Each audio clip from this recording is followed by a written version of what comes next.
loi? Quel est le désordre social qui nous oblige de nous doter d'une nouvelle loi? En l'espèce, pour la Constitution que nous avons aujourd'hui, ce désordre social était la guerre endémique, parce qu'il faut dire qu'elle ne date pas d'aujourd'hui, et c'est une guerre qui date de 1996. Ces facteurs de droit, le désordre social, c'était l'instabilité institutionnelle, c'était la confiscation du pouvoir dans le chef d'un seul individu, et qui a évoqué donc le besoin de la séparation des pouvoirs. C'était la dictature, il nous a fallu un régime démocratique où le peuple se prononce. En ce qui concerne la guerre, l'objectif principal de cette constitution, c'était qu'on dise tous ensemble, plus jamais ça, parce que cette guerre a fait plus de morts que la Deuxième Guerre mondiale. Il fallait lui trouver un texte qui allait mettre en place un dispositif qui empêcherait tout nouveau recours à la guerre. Voilà pourquoi nous sommes dotés d'une nouvelle constitution.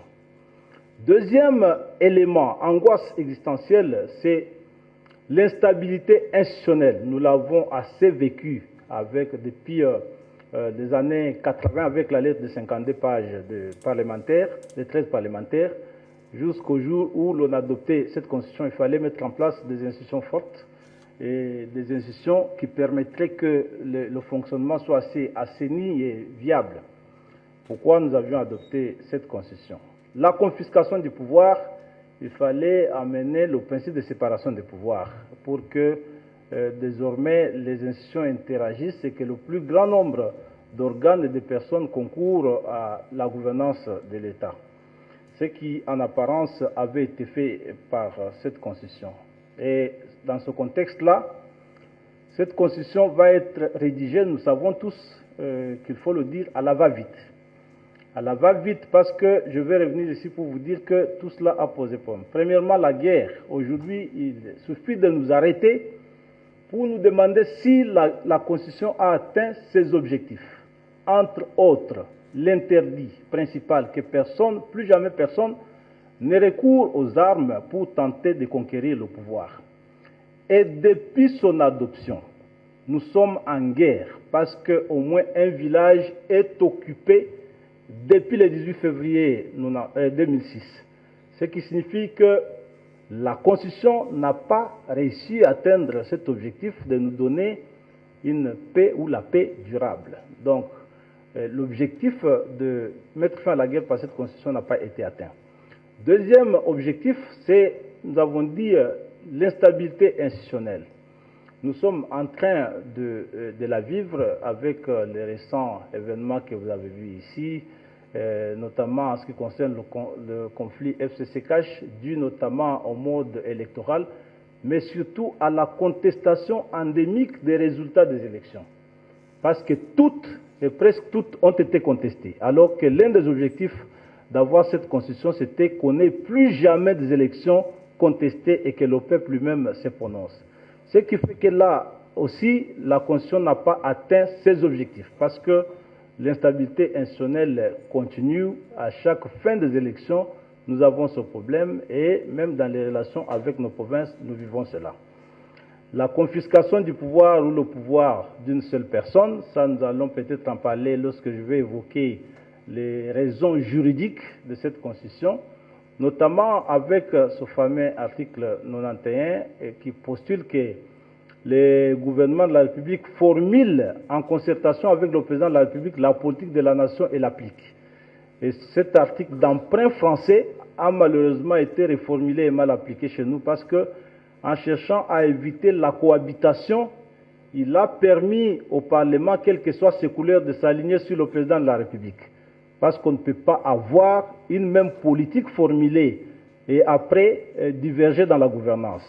La politique de la nation est co-formulée entre le gouvernement et le président de la République. Donc, jusque-là, ça pose effectivement problème. Donc, la Constitution n'a pas atteint ses objectifs. Deuxième élément, raison morale. Cette Constitution que nous avons a dans son historique même les germes de mauvaise exemplarité. Pourquoi? Parce qu'elle a été rédigée par des personnes qui avaient des mains sales. Et chaque fois que nous la tenons, nous communiquons un mauvais exemple à nos enfants. Il n'est pas admissible que des personnes qui, pour venir rédiger la Constitution, ont exigé d'abord l'amnistie, parce que tous avaient tué. Je dis bien tous sans exception. Tous avaient tué, tous avaient violé, tous avaient assassiné, tous étaient couverts des crimes odieux qui troublent la conscience collective de l'humanité aujourd'hui. Ils étaient soit RCD, soit anciens rebelles de la FDL, ou alors lorsqu'il s'est agi de choisir un opposant, on a choisi celui qui avait les mains sales, Zaïdi Ngoma. C'était donc un conglomérat de personnes couvertes de honte, qui avaient les mains sales, qui ont pu se réunir au sein d'un Sénat de nominations, de cooptation, de récompenses, parce que celui qui avait fait plus de morts avait eu plus de sénateurs.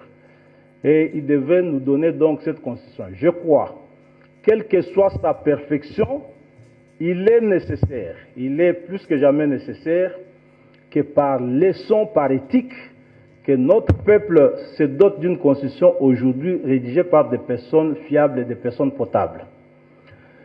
Des raisons politiques, une constitution c'est aussi un discours politique. Moi, je suis de l'IDPS.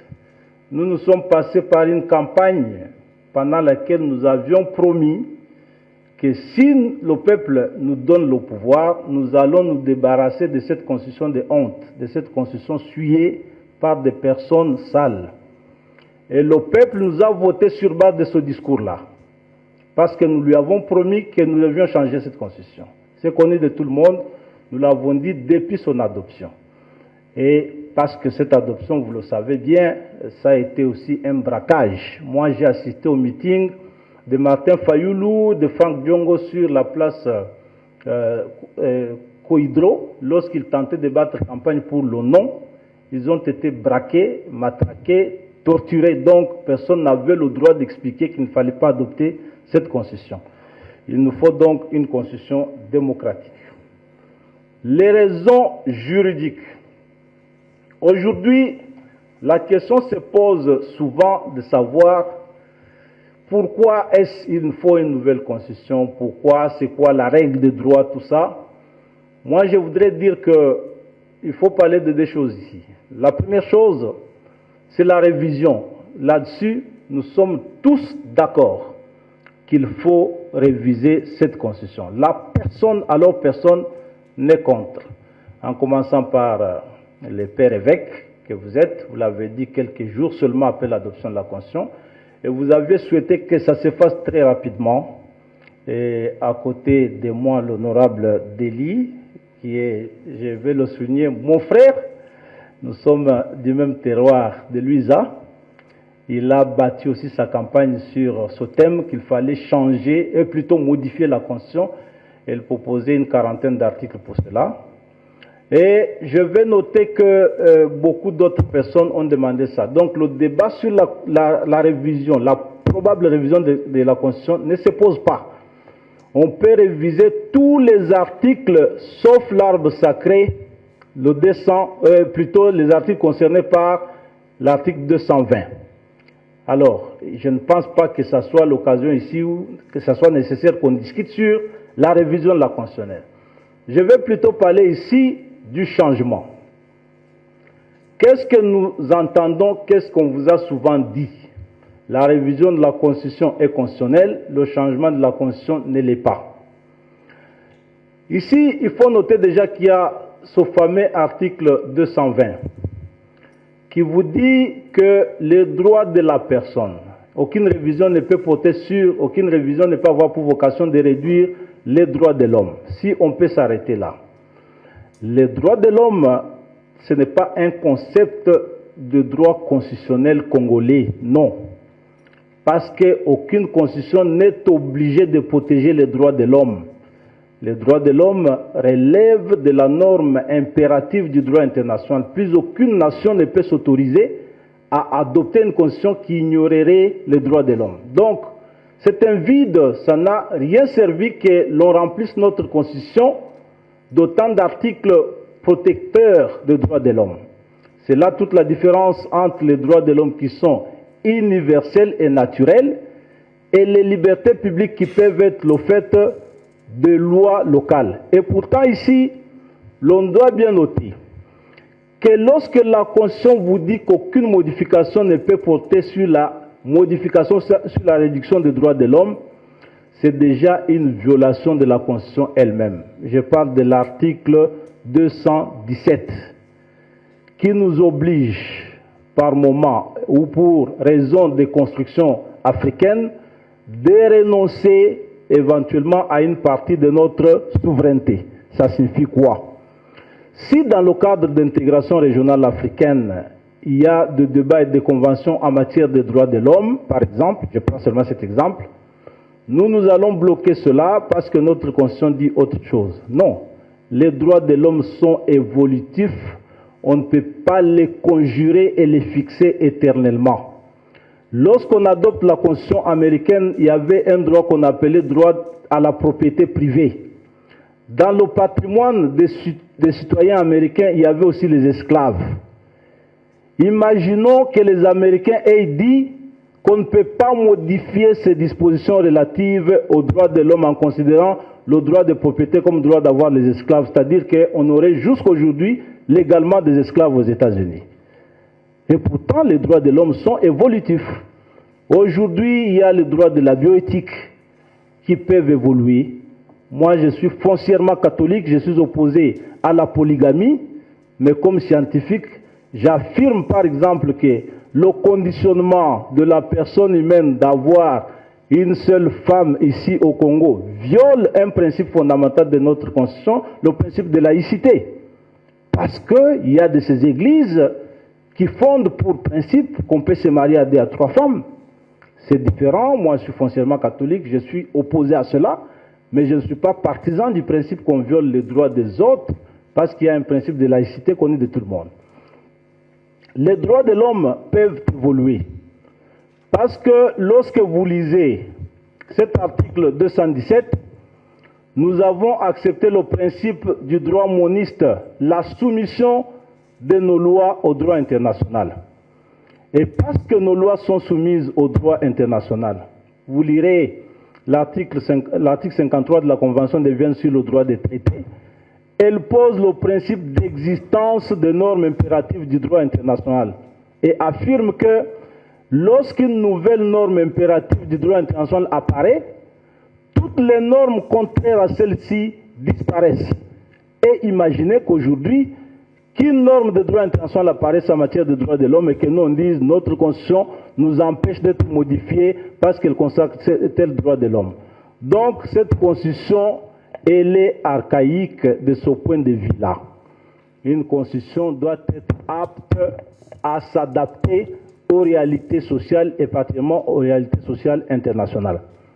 Mais parce que cette Constitution présente pareille rigidité en matière de droits de l'homme, nous sommes en déphasage avec l'évolution de la société internationale en matière de la bioéthique, en matière de l'environnement et de beaucoup d'autres droits qui de plus en plus seront contraires aux valeurs que nous avons consacrées comme intangibles dans notre Constitution. Il y a ici le problème de province. On vous dit est nul.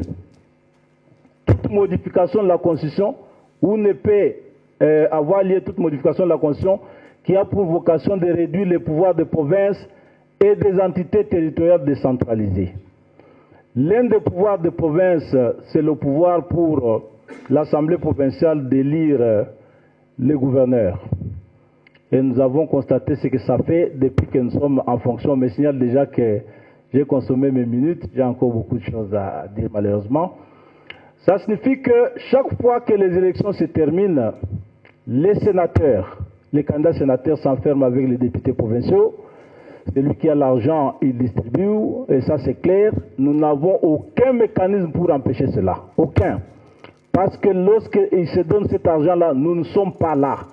Ils peuvent se le donner par voie bancaire, en nature, ils peuvent se le donner à l'étranger, nous ne sommes pas là. Ce que nous savons, c'est que c'est lui qui a l'argent qui va gagner les élections sénatoriales. Voilà le Sénat que nous avons qui vient nous représenter et qui va agir comme représentant du peuple. Ça pose problème.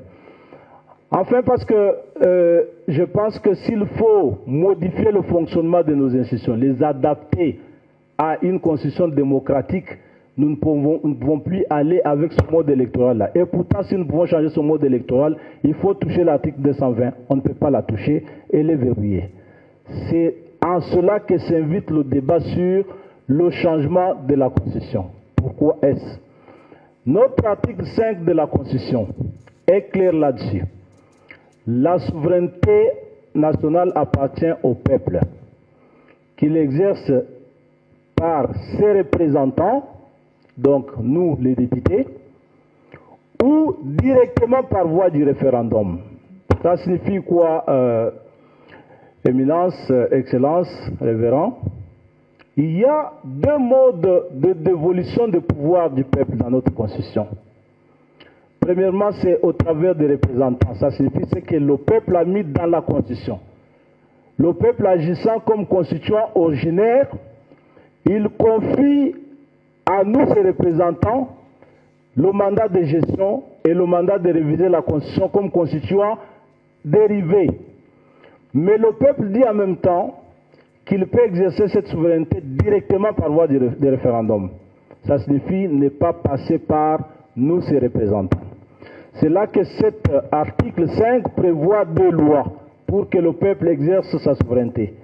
Une loi portant organisation des élections qui permet au peuple de désigner ses représentants pour exercer sa souveraineté. Une loi portant organisation du référendum qui permet au peuple, lorsqu'il veut se prononcer sur des matières importantes de son existence, de se prononcer par référendum. On me demande de m'arrêter, je vais rebondir pour répondre aux questions. C'est pour dire en fait que le changement de la Constitution est juridiquement acceptable et aucun principe de droit, aucune loi, aucune doctrine juriste n'interdit le changement d'une constitution par un peuple. Il n'y a aucun enseignement à l'université qui interdit cela, et donc on ne peut pas tenter d'empêcher, de bloquer, d'empêcher le peuple d'exercer un tel pouvoir, même s'il n'est pas tenu de justifier le pourquoi il veut changer sa constitution, c'est l'exercice de sa souveraineté. Merci beaucoup.